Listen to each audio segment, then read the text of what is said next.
Excellent. Welcome to the experience. And everybody, welcome Bethany Londyn. Hello. Hello. Thanks for making it. Me. Yeah. Yes. So I'm so excited to have you on the show. And I have never had a person who does what you do on my show before. So I really want you to take some time and talk about what it is that you do, because it's super cool. Oh, thank you. Ooh, the first thing I feel like saying is it's who I be. It's who I be. Yeah, it's who I be. be. That's right. Yeah. I was literally just meditating on this. Like, it's, when we talk about manifestation, it's all about what's underneath at the bottom level. And it's like, for me, what I do is like who I am. So I love that because, and everyone's listening is like, okay, we'll get to the point. No, I can I'm like, that's exactly how I feel. I so dig that. Yeah. Like, who doesn't want to be paid for who they are? So I'm a healer. I am a corporate healer. I tend to work with companies since 2020. I also lead, group healings every month that are currently free, for all sorts of things. But I've found that I have a knack for working with companies, and I hold a container where they start bringing in so many opportunities where they start doubling their revenues and more when they work with me in like as soon as like 1.5 months to 2 months. That is so cool. So how does a person, like, people obviously who are listening to this are going to want to know how to work with you. What does that look like? If it's, let's talk from the corporate level. This is great because somebody yesterday Instagrammed me and they're like, hey, so can you explain, like, how do you do this? And the thing is, I've had all sorts of studies and certifications of like intuitive healing, theta healing, like the EFT, oh my gosh, Silva method. But at this point, I'm just purely guided. I'm just totally integrated. It's like, this is what you need to work in. Yeah. It's like, I'm an open channel. The information comes in. Some people call that, I don't know, channeling, oracle. There's all sorts of different titles. Well, I know somebody, I have a really good friend who uses their intuition to work with like C-suite people. Yeah. And, at a certain point, I think that brilliance does just come through. And it's also so common for the corporate, for much of humanity to be operating on such a kind of analog level that they're not seeing the levels that you are. And so you're able to, like, I'm assuming, but I can kind of grok what you're saying just from knowing my own intuition work and my own, my friends' stuff. It's like it drops in, and then it's information that they don't have that is so beneficial to like where they're needing to pivot. And this is my take, and I'm totally curious about your take on it, that we're in a time in our culture where things are moving so quickly. Yeah, we're shifting for sure.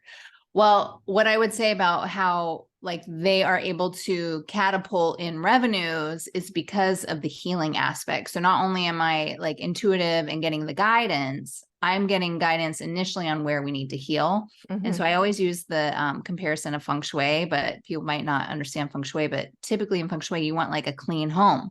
My group would probably understand that, but yeah. Okay. Yeah.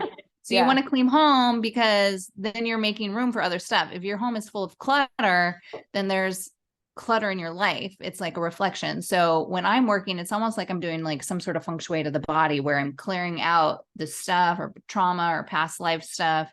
Could be present life, it just wherever we're guided. And then through healing that, I'm creating more opportunities and space for for stuff to fly in. And they're like, oh my God, now this is happening, this and this. And I'm like, yep, you're welcome.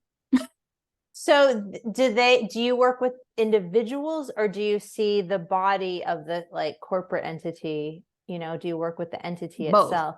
I typically work with like the business owner and the soul of the business. And one of the reasons I love working at this level is because I know that I'm healing more than just one person. Mm-hmm. Right. Mm-hmm. Even though I know, even like, I want to say this because I love saying it, is when we bring one person to a level of love and above, we're affecting 750,000 people around us. Awesome. 750. So when you can think of working on one person that is the CEO or the owner of a company and how that's reflecting out, then think of that times 750,000, like everyone. So it's like literally world changing. It is. And lights me up and I start getting tingly and magical and it's all the good stuff. It's so important. I mean, so it's interesting. I just came from being at a podcast, and it was interesting because this podcast, the guy was asking me about my belief, and his whole thing was about truth and belief. And yes, I started out with the conversation about like, my belief is that we have a soul. So I'm not supposed to share with him, but that we have a soul and that our soul is present with us when we're living through our human experience, and that deepening that connection can optimize our human experience. And so interesting, like there's this really strong adherence to like what truth is. And I'm curious, I mean, I think what I'm wondering about is, do your clients need to have a certain level of sophistication when it comes to spiritual understanding, or no, when you're working with them? No, I mean, I would say even at this point, all my friends are super intuitive, and they weren't like that prior to me being in their life, or we're all intuitive, but it's like, I illuminate that. Right. So as I work with clients, they become more and more intuitive, but also the way I talk about like getting to the space of truth, which is really the ultimate goal of being and looking and seeing things through the lens of truth, is when working with someone like me, because I'm healing away the stuff, it's like I'm pulling off the specks of dirt on your glasses so that you can see clearer. You know, I'm just rubbing away the film, and the film consists of like stories, stuff that's been passed down through parents, through family, schoolmates, whatever, friends, you know, society, social media. So as I clear whatever is coming up, that lens is becoming closer to truth. So they're just automatically going to be more intuitive. And it's just so amazing watching my friends evolve, and they have like no idea, but they do, but they don't.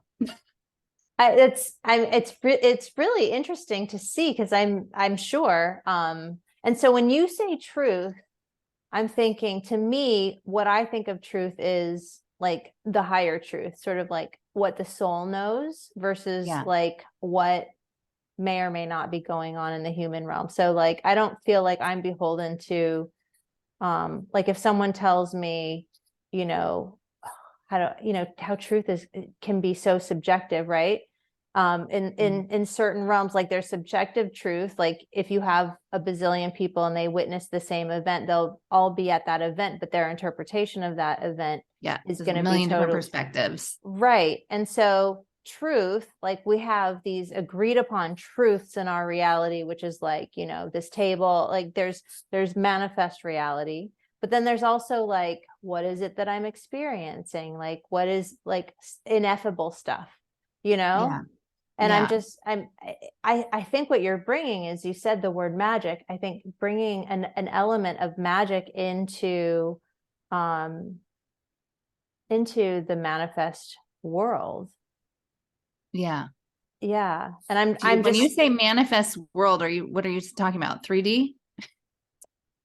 Yeah. See, that's a good question. Yes, I think I am meaning that, but you know, like we could get into the nitty gritty of that too, right? Like, what do you see as the manifest world?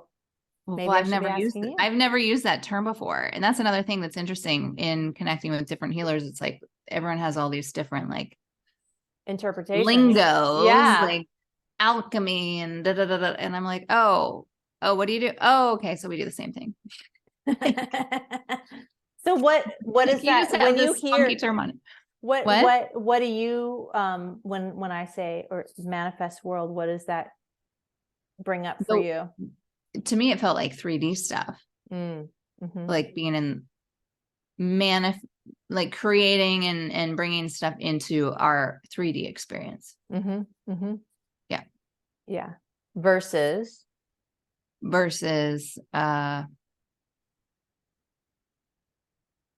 it not coming to life, what you are creating or desiring. Or being in other dimensional phases of creation. Yeah. Right. Because I easily and effortlessly see myself on stage talking to like thousands, hundreds of thousands of people. Like I see that with ease. I haven't yet. I mean, I've definitely done stages and talked and whatnot, but more for like groups of 100, maybe 200 max. So like I see myself, with an alarm going off, sorry. Truth. I see myself on like in a stadium, like with full circle of people. Right. So I know that that's on offer for me because I see it, but I have yet to experience it in the 3D, but I could experience it in like my imagination, visualizing it. And like that vision came to me too. Like I wasn't like, oh, I want to do this. It came to me. So I'm like, oh. So the vision, I see what you're saying. So the vision is a manifestation as well. Right. That's manifest reality too. Yeah. So waiting for the manifest and what did you call it? The manifest reality. Yeah.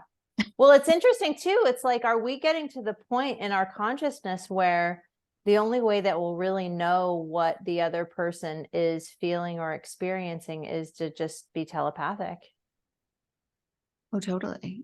In 2020, there was this video floating around that I absolutely loved. And it's always so hard for me to find. I need to just save it or something, but it was these two girls like up in the sky and they were having a full on conversation without ever moving their mouth. Yes. I remember that. That was so lovely. And I mean, like, that is me. That is what I do all the time with like spirit. I don't need to speak out loud to communicate with them. Right. Or spirit guides. Right. Yeah. And even like some friends, it's like, I feel like they might get messages in their dreams. Right. I swear I've gotten text messages in my dreams.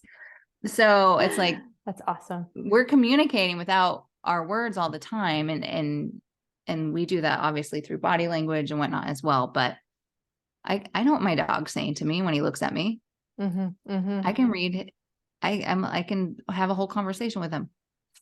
Oh, that is so true. Animals. Right? Well, and it also seems like the evolution of animal consciousness is growing with ours too, because it almost seems like I've been seeing some YouTube, or not YouTube, but Instagram reels with animals that are like hugely expressive emotionally. Like there's this one going around of this girl in Germany who's coming to say hi to her donkey. Did you see this? Her old donkey. She is the donkey she helped raise, and the donkey is sort of in the barn and then comes out and then like registers that it's her and starts screaming like, oh, there you are, and just like and just and like whimpering, and I mean just like because oh my God. And how can you say that? I mean, and I go on a walk with a girlfriend of mine on the weekends, and we walk by a lot of different animals. There's this giant donkey, and he talks to us, and he's really cool. But I'm curious, so in your life trajectory, Bethany, like, where were you born? When did you start? Like, was there a conscious orientation to non-physical, or like, is that always like it's always been a part of your experience, or did you come into it? I would say it's definitely in my lineage. For me, it's been more of an exercise that I was like, I'm diving in. It felt like I was called to it. I will say, as a child, my mom had witnessed a miracle of the sun dancing. So and say more about that. Yeah. So that was like at 4 a.m. My mom's super hardcore Catholic. She used to go to Medjugorje. I don't know if you've heard lots of apparitions of Mother Mary there. Oh, cool. Yeah. Where's that? Croatia. Oh, cool. No. Yeah. So there's like articles or, books. I don't know. But my mom did that. Right. And she witnessed what for me, where I have trouble now is like, why do you need to go somewhere to witness a miracle? I see miracles every second, like, but as a child, so she woke me up at like 4 a.m. because she felt called to come get me. And so she wakes me up, brings me out, and I saw the son dancing and bleeding. Wow. It was almost very like Eucharistic, like when you go to church kind of thing, but it was the son. And like, that was super profound for my mom. I don't remember it being profound for me. I was like, oh, okay, cool. Okay, I'm going to go back to bed now. I could see. I mean, I have a hard time imagining what that would even be like. Yeah. Yeah. Interesting. Well, and I not remember early my in the mom, morning. she So journaled about it. So she Uh-huh. wrote, has shared with me that journal page from when that happened. And she was talking about like, is it okay to have my daughter look at the sun? Because that's dangerous too, just like Right. 3D perspective. So anyway, so that's about all that I remember at that level. I mean, my mom still to this day goes to church almost every single day. So we have different languages, right? She's going to pray. Yeah, I meditate every day. So very similar. We're communicating with God or spirit, or I just happen to talk to a lot of people or beings more than just God. So fast forward to 2013, I started coming to LA a lot for personal growth. And that's where I live now. So that was Portland, Oregon. Now I live in LA. And I started finding myself totally surrounded by all these psychics. And I'm like, this is so weird. I used to have to pay for this stuff, like if I went and talked to a psychic. And I'm like, and then someone gave me like a card reading. They're like, yeah, you're the keeper of the psychics. I'm like, what? Like I'm the protector. Oh, wow. Like, that's really weird. And then someone else is like, well, it's because you're psychic too. And I'm like, no, I'm not. They're like, yeah, you are. Remember that dream? You had the dream that those people were going to get married. And I don't usually remember my dreams, but yeah, I had this one event where I had met these people and this couple. Well, they weren't even dating. They were like friends, and I saw them married, and like within 6 months they were engaged. Wow. And like they like admitted that they totally loved each other and yada, yada, yada. So that was like my first thing. And then someone gave me a book by Sonia Choquette. I don't know if you've heard about her. I don't remember what the book is called, but it was so, look it up. Yeah, it was so perfect for my life because I had just moved to Venice. I didn't think I was going to really live here that long, but it was scary to me because there's like homeless people running around on drugs, screaming, throwing things. And like, I was so scared. I remember like, if I got home at late at night, I would be crying because I was so scared about not being able to park at the building because there was only like 4 spots. So I might have to park like a few blocks away and then like walk. I found the books. Yeah. Which one? So she's got Ask Your Guides. Yeah. Ask.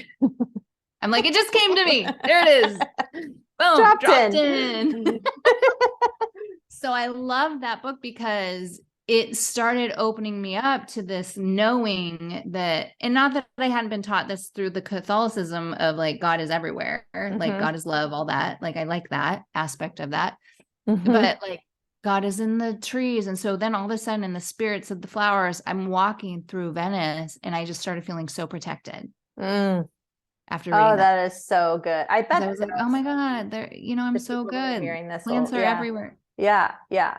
So are you in Venice right now? I am now in Brentwood, but I was in Venice for a year and like 3 months. And then I moved to Marina Del Rey, which is where I was for the majority. I just moved to Brentwood 2 years ago, I think now. Oh my God, I can't believe it's been 2 years.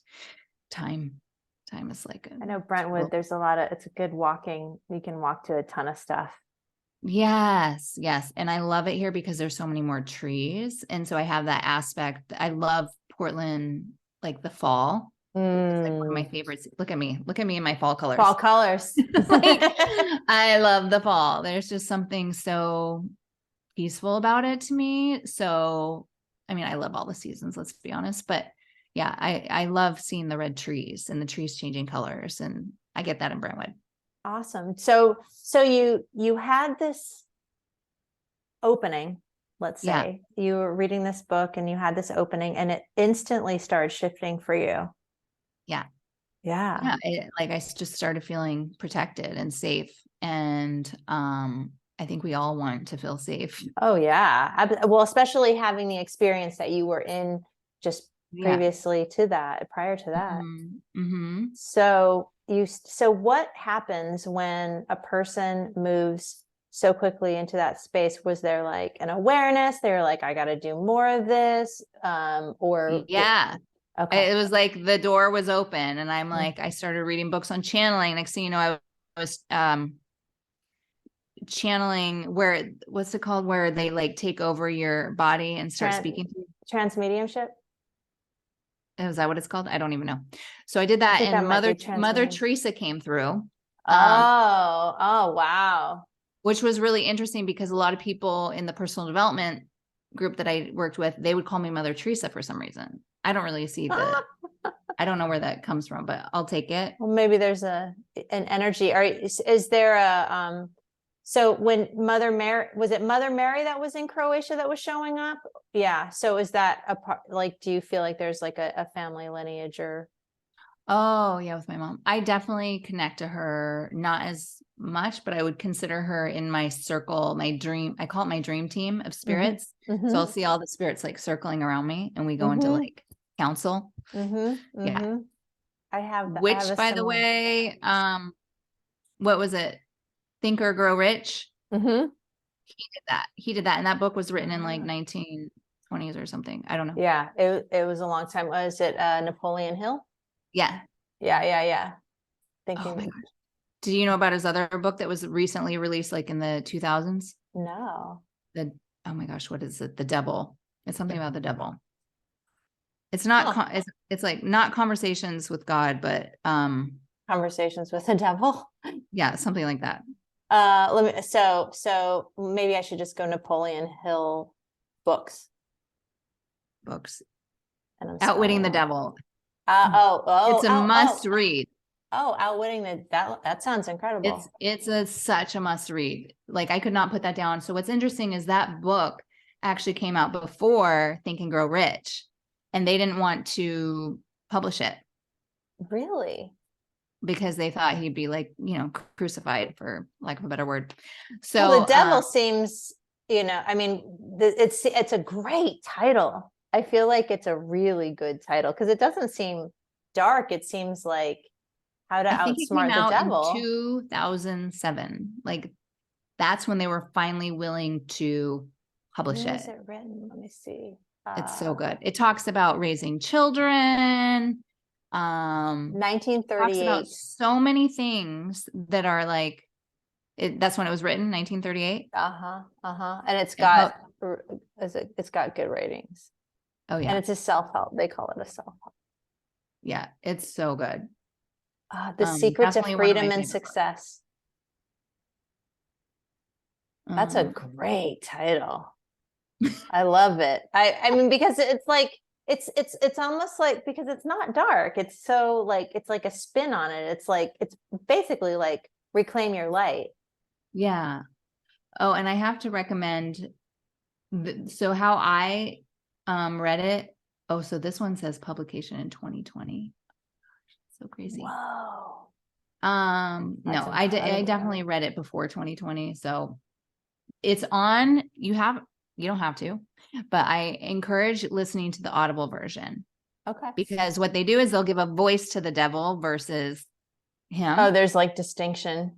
And I think it's on, I think I listened to it on YouTube. I think someone has it on YouTube. So you can go and get it for free. Sweet. So good. That's fantastic. Yeah, thanks. So you are outwitting the devil, and as you progress, so you started to realize that you were channeling. Well, that I read a book on, so I'm like, okay, let's try it out. And I was by myself, and I just set my phone on record or whatever, I think it was my computer on record, and started, just doing it. I'm like, okay, that worked. It worked. And I would try, like, I did a lot of journaling stuff where I would like journal to the spirit guides and they'd talk to me through that way. I still do that a lot.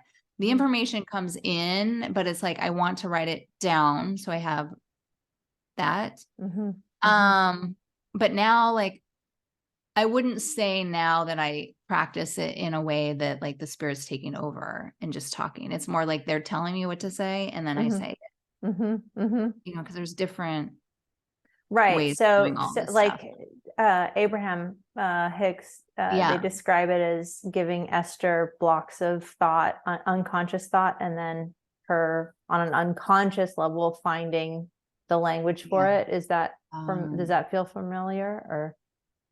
So my interpretation of what that is like she's full on allowing them to like just take over, right? Because the way she talks and it's so funny and it just comes out like almost like she's rapping or something. I don't think most people can talk that fast. Yeah, I mean, On and if point. you hear her talking, like her Esther-ness, it's Yeah. very different. Yeah. It's not like that. It's like, I don't know, like she's very light and funny and like not at all like as intense as Abraham is. It's like a totally, so you can feel that shift. So yeah, no, I'm me. I get to be me. Well, I've been a part of one of your healing thing. Yeah. When's your next healing thing? Oh yeah. We just did one.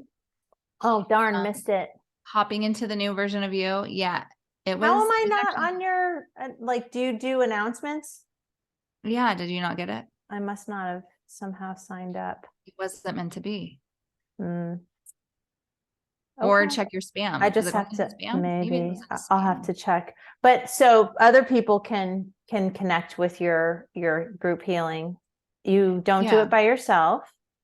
Right. Yeah. I do it with my girlfriend, Susan. It's originally I was doing it because she's so powerful and she wouldn't own her voice. But yeah, we would do this stuff. And I felt like it was kind of a gateway, but now we just like, I love working with her because she might say things that are so confusing, or I might say things that might be so confusing. So we can like clarify because we're there and we get each other to the audience or it was really cool. I do a lot of those kinds of things and I found it really, really fun and sometimes very powerful.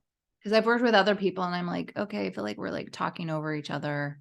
Like Susan, you complement it. Yeah, you complement each other. Like what she's bringing through, you bring like a good I compliment. feel that too. Yeah. So, and she was there at the beginning where that healing so it's called Being One. It's a global healing project where I was like holding this baby girl.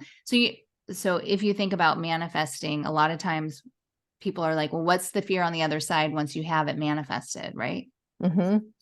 And so it's like, I want a baby. So I start, I'm holding this baby girl and all of a sudden I'm like, oh my God, how do I protect her from like sexual trauma?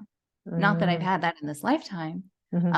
Well, I guess I have now, but at like the child level, well, just like through work, like similar to Me Too stuff, like with just like that just went sideways. Like being a woman in our culture, basically. Yeah. I had worked with this guy for 4 months. And then at the end of it, he's like, I really want to work with you naked. I think you may have told this to me or something. That is horrible. Like, I don't think I've told you. So maybe it came through a dream. Yeah, maybe I'm totally deja vuing right now. I mean, and I immediately started like through email, which was so perfect because then I had a whole case against him. Like all the stuff he was saying was just insane. And I like started coughing. I couldn't stop coughing for like an hour. It was really fascinating because when I'm healing, a lot of times I'll cough or I'll yawn or I'll cry. Like, you know, it's like I'm releasing that. I could not stop coughing for an hour. Anyways, I ended up getting all the money that I paid him back. And then some. Excellent. Like, yeah. And then he was like, just letting you know I'm working on this. I'm like, great, whatever. Because I wasn't originally going to like go for everything back, but then I realized I felt like I needed to because what he did was not okay. And he thought there was like 5 or 7 emails that he wrote in defending his reasoning on why it was okay.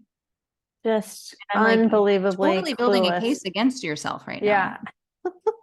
Perfect. It's interesting how unconscious so many, I mean, the whole male dominant paradigm, which is being really deflated right now, and sort of the dynamics of masculine and feminine energies are being really brought to the forefront. I mean, I see it, you know, I have 2 teenagers and what they're experiencing. Yeah. Oh, yeah. You know, and sort of gender dynamics, so different than, I mean, I was born in the early 70s, and like, it wasn't even a thing. Like, I remember being like, I don't see, like, worried that I was not feminine enough. That was sort of my concern. Now I mean, thank goodness, but I don't really care about that stuff. But the culture is changing. The culture is experiencing something. And I think in order for men have, and this is just the way I see it, it's my sort of anthropology background, but masculinity has been this dominant energy, really, you know, when you have animals that are becoming more and more conscious, and the males are like the strong ones and the hunters, and the females are the ones that are like having the babies and procuring the food and stuff. It's like, when society gets to a certain point where that's not a necessary dichotomy anymore, and women can provide for themselves and provide for their own sense of safety, like, what happens? I mean, my oldest just told me that in Australia, they took 2 eggs from 2 women, and they were able to cross fertilize them to create an embryo without sperm.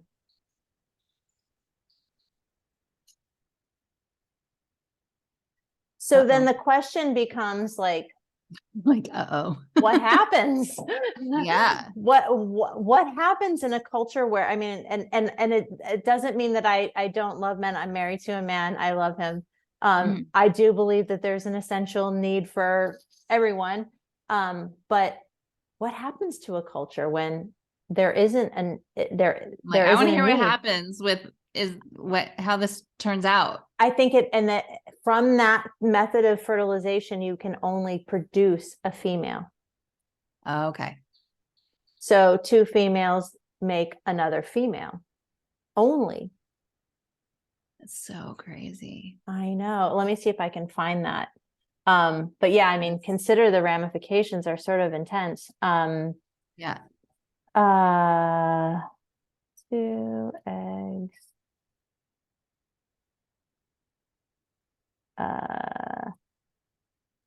No sperm. So interesting. Yeah. Bizarre reproductive biology advance. Let's see. Oh God, it's the raw data. It's in Science. The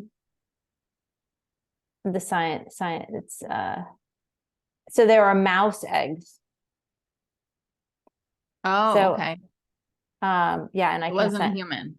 Not a human. Sorry, didn't make that clear. But I mean, that's usually how these trials start. So yeah, I mean, so, you know, when it comes to where we are in our culture and having access to such broader understanding outside 3D reality, what do you think about when it comes to what's unfolding? Like, how do you think about it?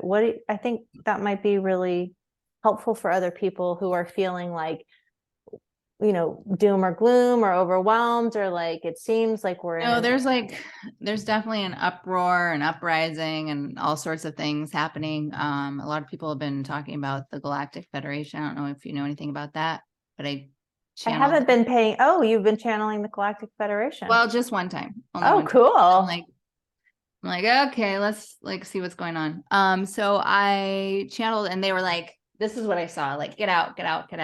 I'm like, no, like, other people can come and are getting their downloads. Why can't I be here? Yeah. You know? And so what I got was that, and I had to write it down, or I'm so grateful I wrote down what I got, because then 3 days later, someone mentioned the Galactic Federation. I'm like, oh yeah, I channeled them. And then I'm like, oh, I don't remember a thing about them. Like, I couldn't remember anything. Like, I was just like a mind wipe. I'm like, oh, well, that's interesting. I'm like, I hope I wrote something down. And then I went and dug through my journal and I did find that I had. So I was like, thank God. So what they were discussing was, do we save the earth or not? Oh my. That's what I channeled. And then it was that there was like this big whiteout that was happening, like a big eraser. Mm. And a lot of the discussions that have been happening in general and in the Bible and I'm forgetting this other woman, but she does a lot of hypnotherapy and does the past life regressions and has like source. It's all about a new Allison earth. Coe. But you've heard of a new earth, right? A new earth. Okay. Well, we're moving into the new earth. Yeah. I've heard of the concept. Yeah. I'm trying to think of the hypnotherapist. And so we're moving into a new earth. You can hop timelines, all these things, supposedly, right? So to me. Oh, Dolores Cannon. Are you talking about Dolores Cannon? Oh, okay. Yeah. There we go. That one. Her books are fun. You have to listen to those too, because it's just like, that is like daunting. Those books are daunting because they're just like dense gibberish. and gibberish. So yeah, it's just like so much. But if you listen, for me at least, then it made more sense. So anyway, so they said there's a big eraser, a big whiteout, and then I'm like, okay, but they're like, just keep doing what you're doing, because really it's a consciousness that's happening, right? So we're moving towards a consciousness of love, and to me that is the new earth. And if you listen to like other people, they talk about we're moving into an era of love.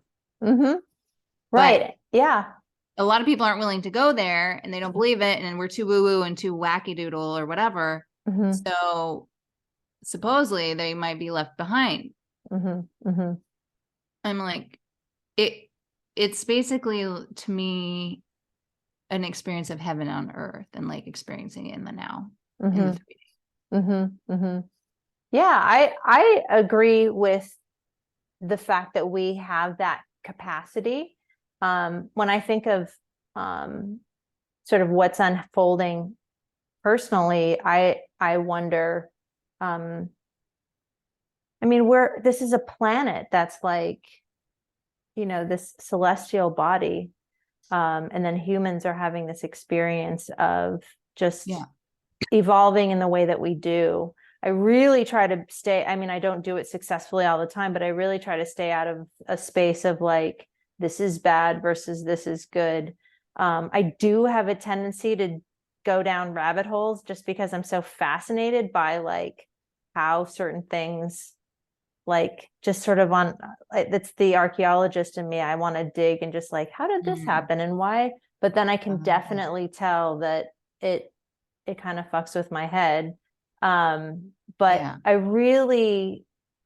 I'm seeing such amazing, like on a broad scale, like, the fact that tons of people are doing a lot of plant medicine journeys, and consciousness is expanding that way. And there's a lot of so many more healers, more psychics. Yeah. I mean, like it's left and right, I feel like. Yeah, there's a consciousness or conscious expanded consciousness summit happening right now. And the guy who's leading it is a dude who studies consciousness, expanded consciousness, and he's at Harvard.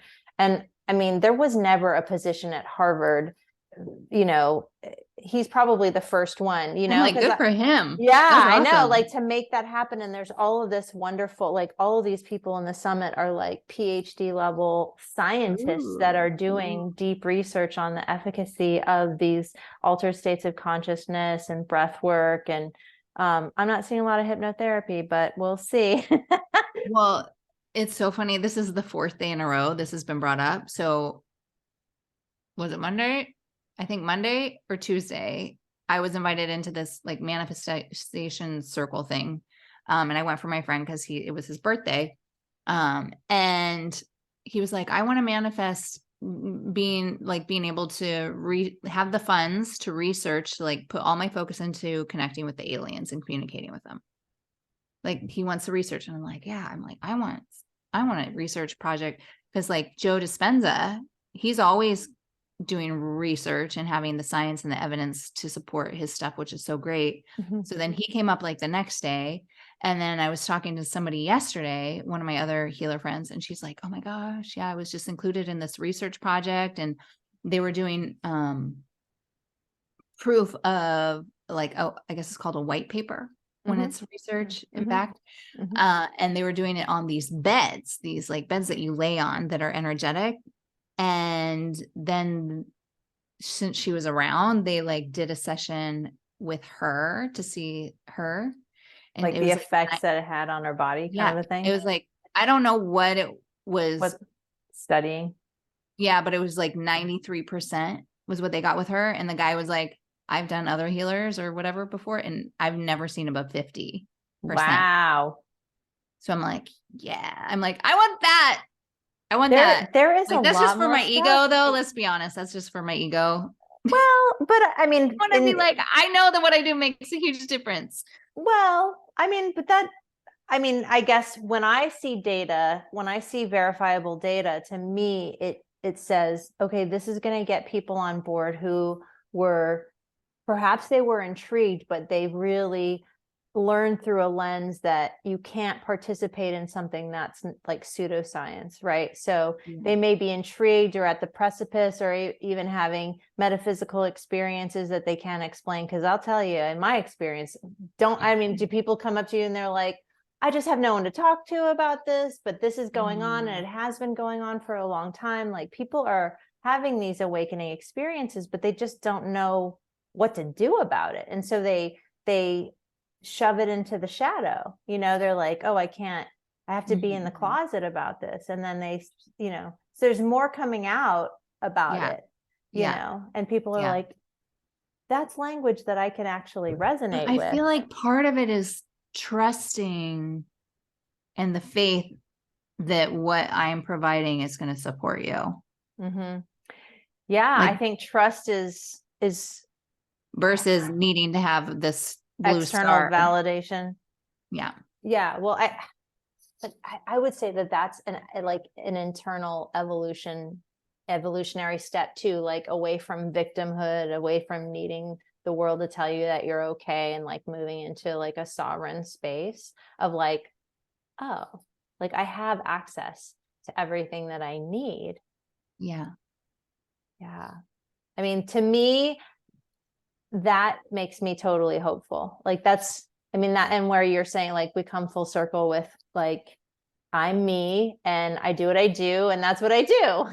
and like, you are what you do, and what you do is you. Yeah. And I totally feel that way too. I'm me. Yeah, I'm me. So have you ever had any like experiences where you got to find out more about your intention to come into this lifetime?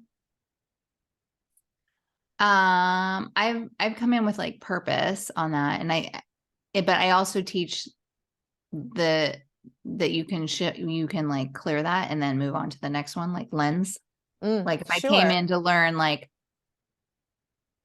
whatever prosperity or lack, clear lack, then I can shift to the next thing.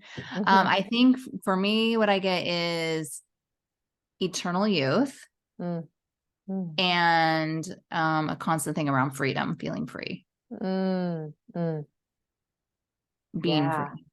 Which is it's so poignant right now too, because there's all of this sort of external, I don't know. I don't even know how to word it so that it sounds like, it's a choice, but just like, is there a loss of freedom for humanity on the horizon? And then also knowing that freedom exists within, and can we, like, I feel like it's sort of at a critical mass moment, like we could go. If I could, I'd buy an island right now. Yeah. Yeah. I need my own jurisdiction, my own rules, like stay out, please. Thank you. And I wonder if like, are we going to have to go to like, no electronics at some point in order to just be back to our human selves? Or are we going to, or are we going to have to go to full integration of like computer systems within our beings, you know, like how are we going to navigate? I feel like we have to go through that first. Because that's where, But I have like, I'm not into what's it called? Sci-fi movies. But I do remember my dad watching one when I was a kid. Now that you say that. And yeah, they were basically like living on the land. Well, and I've heard in the future. Was it her? Maybe it's, I think I've had clients who have gone to lifetimes where they had a period like we're going through and they eradicated all electronics and we're just living in peace with nature again. Yeah. And that it was like a strong belief that that was what needed to happen. Oh, definitely.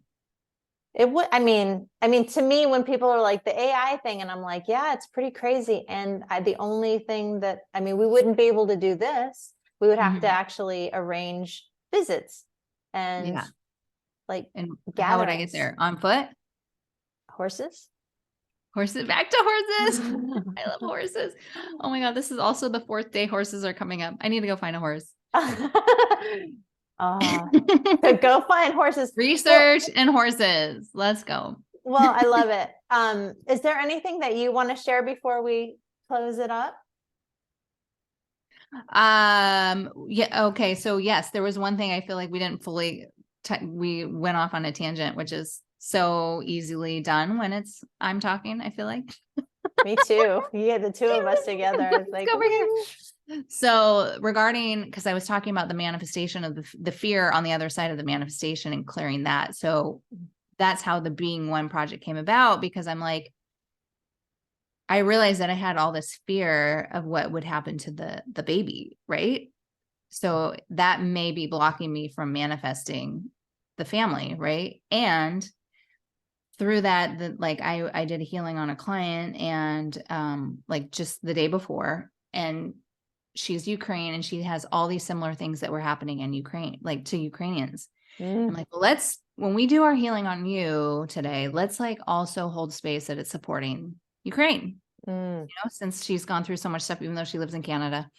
And so we did that. And then 30 minutes later, she calls me. She's like, oh my God, they just had their biggest win yet.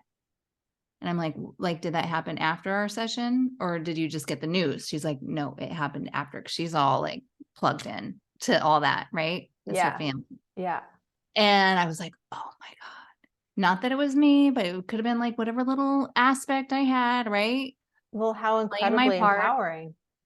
Right. And so having that, and then coming into the situation with the baby and the sexual trauma fear, I'm like, oh my God, I need to start doing global healings. Like, and making it like, you can take this into your practice also. Is like every time I'm working with someone, I have the intention now that it's supporting the world, not just them, but also the world. Cause I like, that is the goal, to support Mama Earth here. And, well, and there's scientific evidence to support that when one person shifts, and you were saying that in the languaging that you use, but it makes it exponentially easier for another person to do the exact same thing. Just so much easier. Yeah. Like that's Rupert. Yeah. That's Rupert Sheldrake work. And he's a Cambridge scientist. So good. So good. So yeah. So I wanted to share that full circle. Thank you. How that came about. I feel really hopeful chatting with you because it reminds me of how much good we're doing. You're doing the good work. I'm doing it. There's a lot of people, all hands are on deck. And that's what, to showcase that or make that somehow available. If I can help facilitate that in any way, I will do that. And we'll have your contact information. And how do you best like to be contacted? You can reach me through my website, through Instagram, there's so many ways. If you want to get a hold of me, you can definitely figure it out. It's easy to do. Yeah. You're an available person. So thank you so much, Bethany, for being on the show. And I'd love to have you back sometime. Yeah. And, and we're going into spring. We're in spring and Yeah. I guess we'll just have to transitions. Here we go. New check in birth. again sometime and see what's going to come up in this time. And be careful, all of you. It's when the date that this is coming out is Mercury retrograde. It's, I don't even know the damn date, the 20th of April, 2023. So just be mindful, ground yourself, and connect with your heart. And yes. And I look forward to seeing you again, Bethany, and much love to you all. Yes. All right. Thank you. All the best. Yeah, you're welcome.